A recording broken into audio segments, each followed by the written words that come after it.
Hey everybody. So today I want to go over a device called the HP zBook X2 G4. This is a new little device that came out that I think is flying under the radar a little bit, and I want to bring some of its major features to light because I feel like this is a great tablet device that's out right now, especially for creative professionals.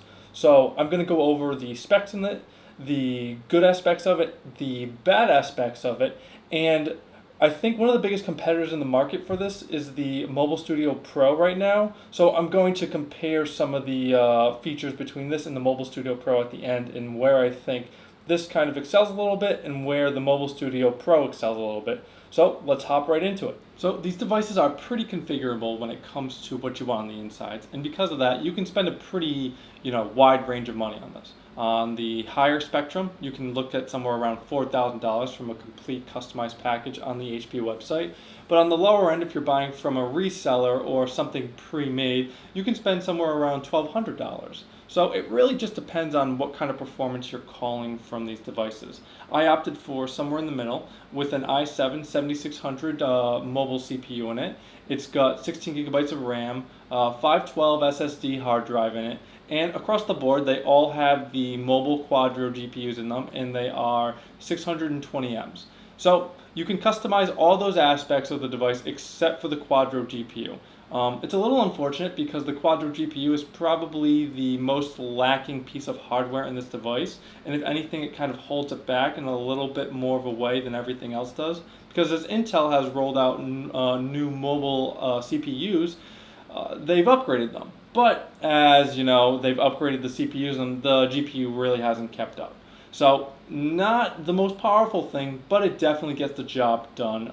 And you shouldn't be really buying one of these devices for intense graphical viewport performance or gaming, because that's not what this device is targeted for. But there are a lot of good aspects to the device, and we'll go over all those now.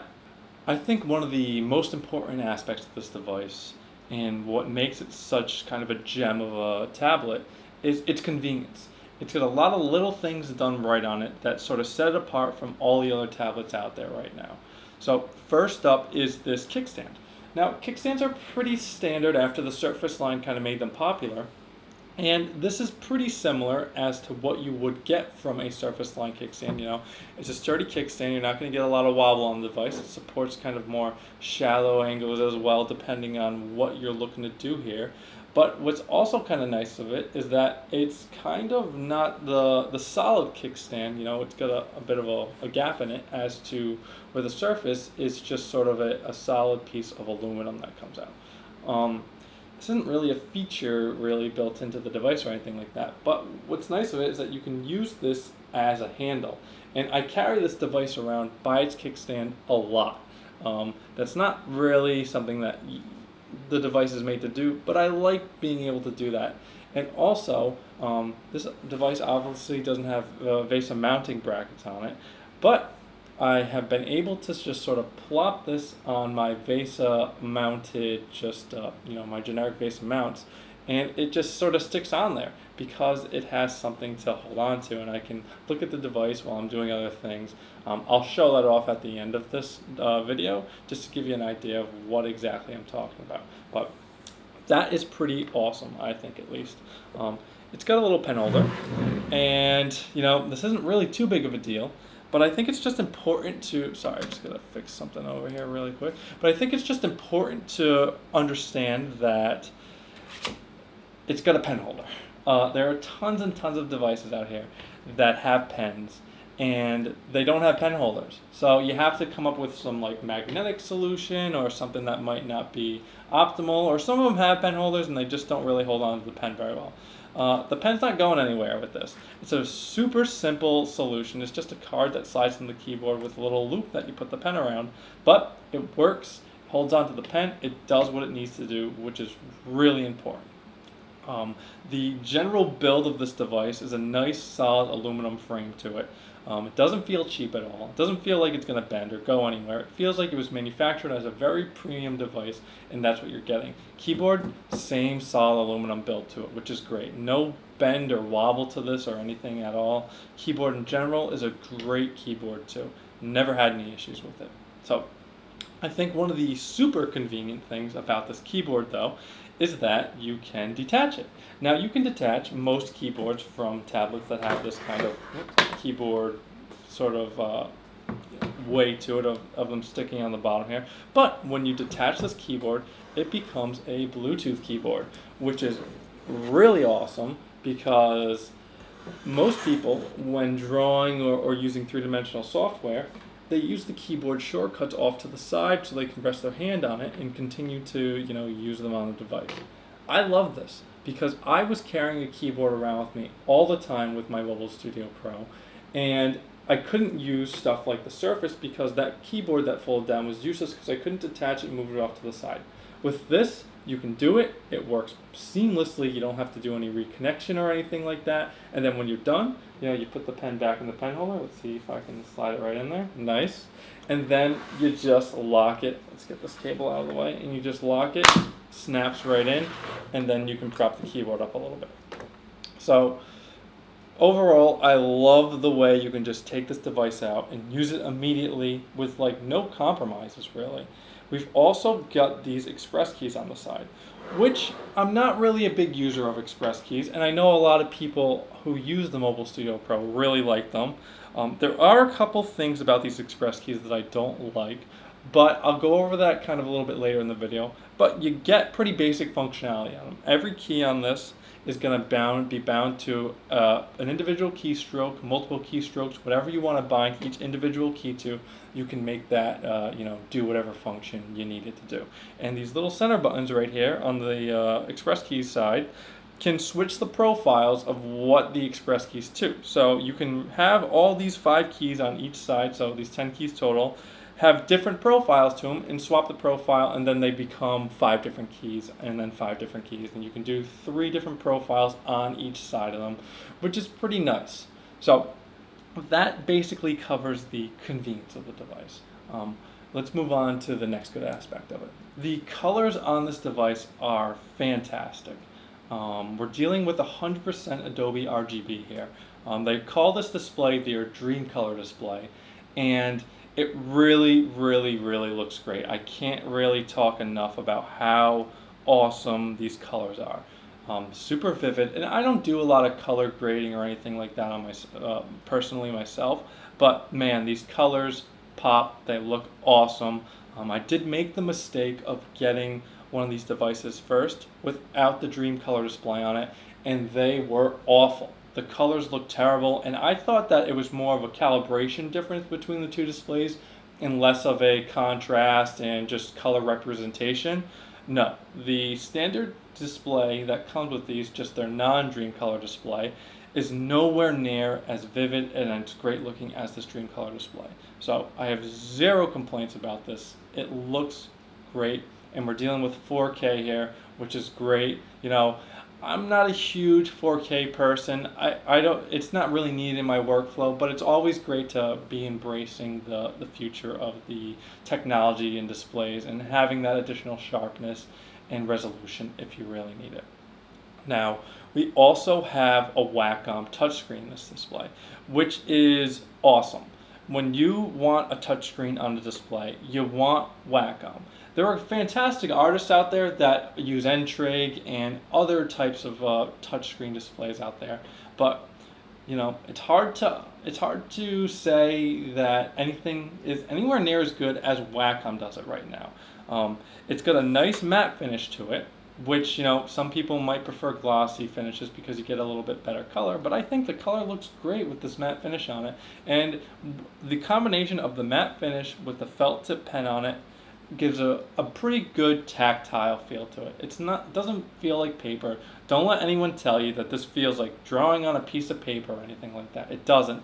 But it's tactile. It feels good. It doesn't feel like you're gliding across glass. You have enough of a tooth that you are in control of your lines, which is really nice. You can switch off these felt tips for standard nibs too. I think that these tips are exclusive to HP. I don't think you can swap the Pro Pen 2 nibs on here. I think I tried when I first got the device, and I didn't have any success with doing that. They're just a little bit thicker, so when you put the nibs in, they don't respond really well. So just keep that in mind if you are going to, get one of these pens. And make sure you get the pen with the device, because some of the devices don't come with the pens, and the pens are really hard to find online. HP sold out of them. It's really hard to get them from anywhere else. So make sure that you do get a pen with these. And the pressure curve on the screen as well, great out of the box. You are working, I haven't made any adjustments to the Wacom curves on here, and the pressure seems to work really fantastically with everything. And of course, you're getting a touchscreen here as well. So overall, this device has pretty great specs to it, works very well, has a great display, and I am very, very happy with this device. This is pretty much my dream tablet if I were to have one. At least my mobile dream tablet. Something that I can take with me, fold up, have ready to go with me, unfold it, and just be ready to work immediately. So I highly recommend this device. But everything about this device isn't perfect, okay? It's got some things to it that aren't great and could be better. So we'll go over all those now.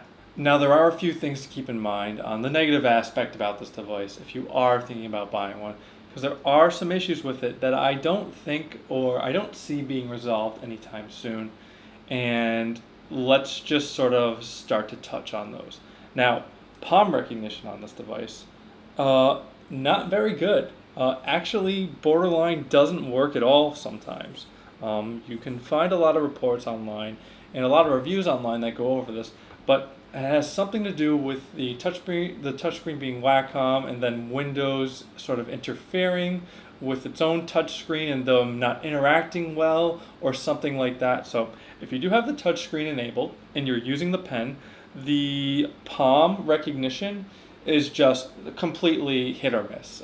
Sometimes it'll work, sometimes it won't work at all. And this is even with the option in Windows enabled to ignore touch input when a pen is near the device. It still picks up on your palm even though it's completely disabled. Programs like ZBrush, I've seen people in Blender, probably in Photoshop and other applications too, even just on the Windows desktop.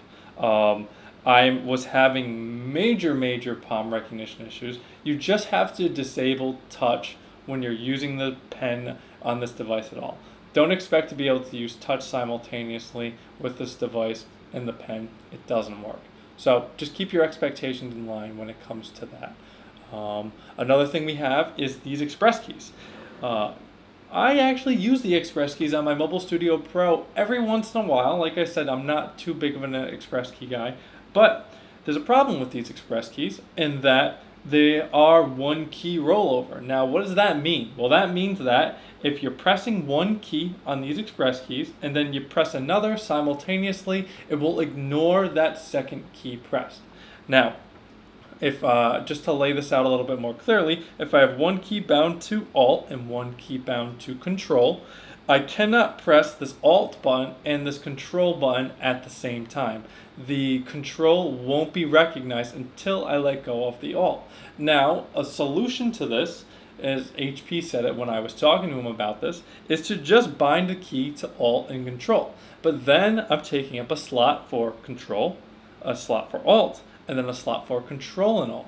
So, for example, when you're using a program like ZBrush, you need Control, you need Alt, you need Shift, you need the space key, and then I have a key for undo.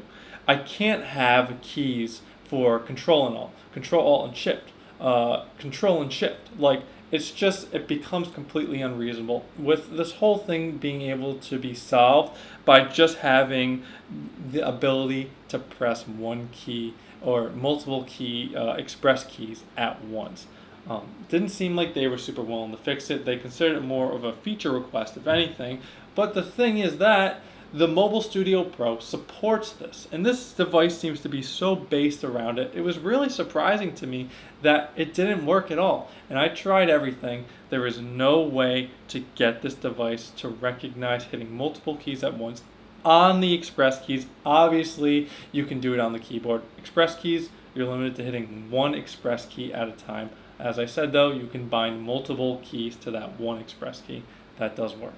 So, what else are we dealing with here? Okay, very short battery life on this. Almost laughably short. The thing with this Dream Color 10-bit color display is that it relies heavily on the Quadro GPU in order to drive that. So a lot of times laptops will compensate with this by swapping from the Intel onboard GPU to the discrete GPU depending on what is needed and to save a little bit of battery life. But it seems like the Quadro GPU is always being utilized to drive the high color display, resulting in a overall pretty short battery life. I wouldn't expect to get over 4 hours on this. I was watching movies on it in the office the other day, and it was just draining the battery completely on a full charge. I think it was going to die in around 3 hours if I'm being completely honest. I might have gotten 3.5 hours out of it. So don't expect stellar battery life out of this. Maybe if you go with the regular display, or you can go into the BIOS and you can disable the discrete display and then work off the onboard based off the Intel display if you want, and that'll probably save you a pretty good amount of battery life, but then you're losing this beautiful display here, so give and take depending on what you want to do.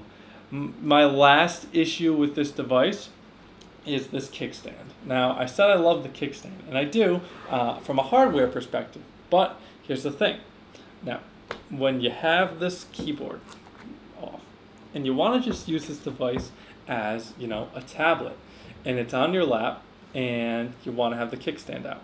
There's a function on the device for some reason that when the kickstand is out, the on-screen keyboard stops coming up. So a lot of people might think, oh, well, you can put the device in tablet mode and that'll re-enable it. No, you can't. There is something built in here into Windows and into the hardware that recognizes when the kickstand is out, and it stops the on-screen touch keyboard from automatically popping up when you're going into text boxes. Now, you can bring the keyboard up manually, of course, by pressing the button here and bringing it up, but you don't really want to do that. You want to have the ability to, when you click on Windows or whatever, and you click on a text box, the on-screen keyboard should just pop up. You should be able to do it, and then you should be able to close the keyboard. When you put the kickstand out, it completely disables that functionality, and there's no easy way to get around it. With that said, I was able to find the registry edit that allows you to completely disable this functionality. So the device stops communicating with the kickstand, and it allows the keyboard to come up. But man, it was a headache.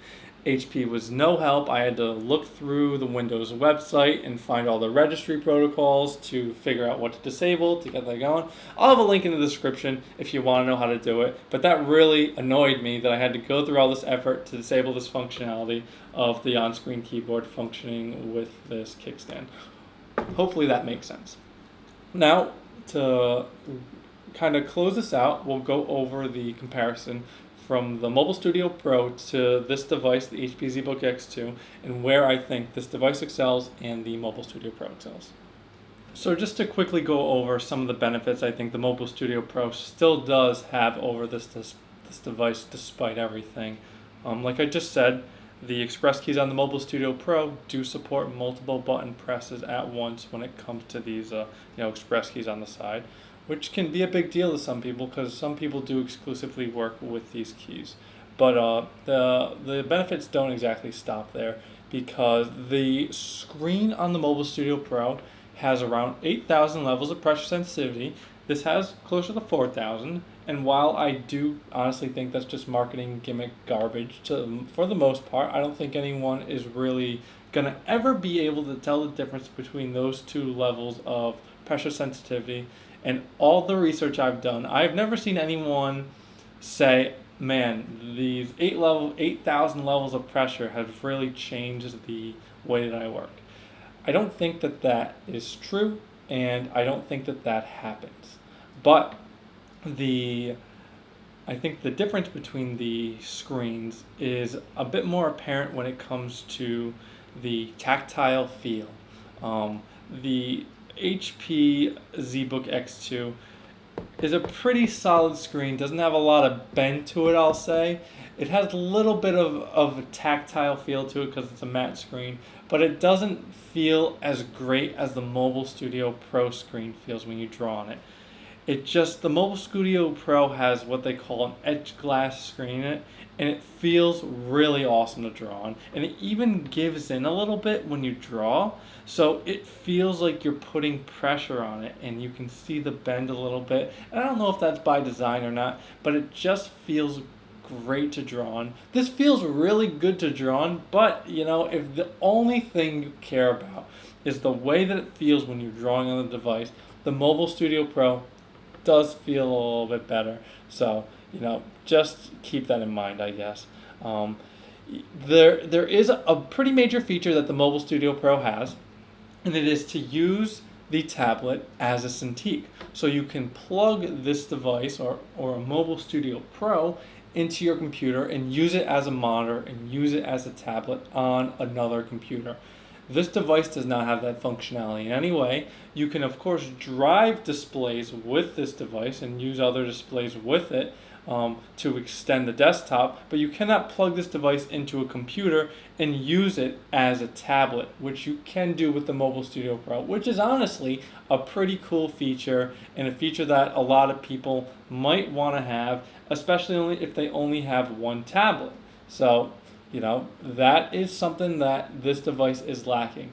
But apart from that, this device I see is just totally superior in all the other ways, in convenience, in power, in just build, and just the drivers are pretty much exactly the same though. You can actually install the Wacom drivers for the MobileStudio Pro on this device, and they'll work. They're the same ones as the HP drivers, literally 100% the same. So that is pretty much everything about this device. I have gotten rid of my MobileStudio Pro for this, and I don't regret it at all. I think this is the superior device, at least for my workflow. And just to end it, I think that this screen size of 14 inches is the perfect size for drawing or just anything. It's got a really great profile to it too. You're not looking at anything like the iPad or anything like that. It's a little bit thicker. I don't have the measurement on hand right now, but it's basically the size of a piece of paper. It's really easy to carry around. It's really easy to sit on your lap, where a 16-inch MobileStudio Pro I felt was a great screen size, but not great for a lap and carrying around and being mobile, where the 13's a little bit too small. This is that perfect middle ground for me, and it just hits on exactly all the needs I'm looking for in a tablet. So with that said, I hope this was helpful. If you have any questions, let me know. I will try to respond to some of them at least. I know I kind of get a lot of questions from my other videos, and I'm not able to get back to them all, but I would be happy to help if I am able to. And that's it. Have a good one, everyone.